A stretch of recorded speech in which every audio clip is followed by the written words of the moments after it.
All right, so say you're a grandparent, tying into the audience of looking ahead. Say you have the means to just fully cover your grandchild's education. Lucky them. Should you just write your grandchild a check? Well, no, and I suspect you know why, Amy. We have talked on the show before about this, but if anyone hasn't listened to that episode or is just joining us, the reason you shouldn't give your grandchild the tuition money directly is because that could trigger the federal gift tax, right? That's correct. And the way you can avoid that is by paying the tuition bill directly. That would be exempt from the gift tax.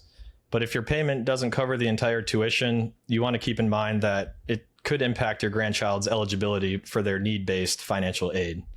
All right. For students not lucky enough to have someone entirely foot the bill for them, let's get back to savings, which is probably the more common method a lot of people use.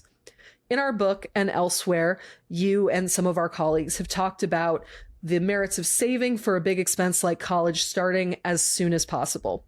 What are some of the ways that parents, students, grandparents, whoever can get started with saving for education expenses? Sure. So the most straightforward and probably well-known way is through a Section 529 plan.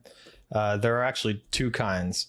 There are Section 529 prepaid tuition plans and Section 529 college savings plans. A prepaid tuition plan lets you essentially lock in today's cost of tuition. Some prepaid plans cover tuition only, while others also cover things like books and housing expenses. Once you pay down the plan is then obligated to pay for the student's tuition, no matter how expensive it is by the time the student actually does go to college.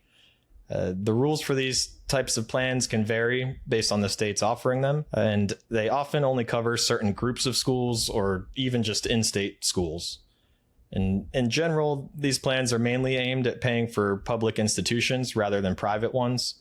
And you're not necessarily tied to a plan that's in your home state, but there may be additional tax breaks for residents. Just like health insurance, there are additional costs for going out of network.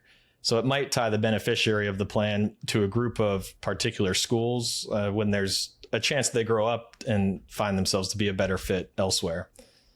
And one additional risk is that some states are already struggling to fund their obligations for fulfilling these prepaid plans, and given the rising rates of tuition across the country. There is another kind of plan, though, that has a lot of the same benefits, and it's the 529 savings plan. This avoids a lot of the downsides of the prepaid plan.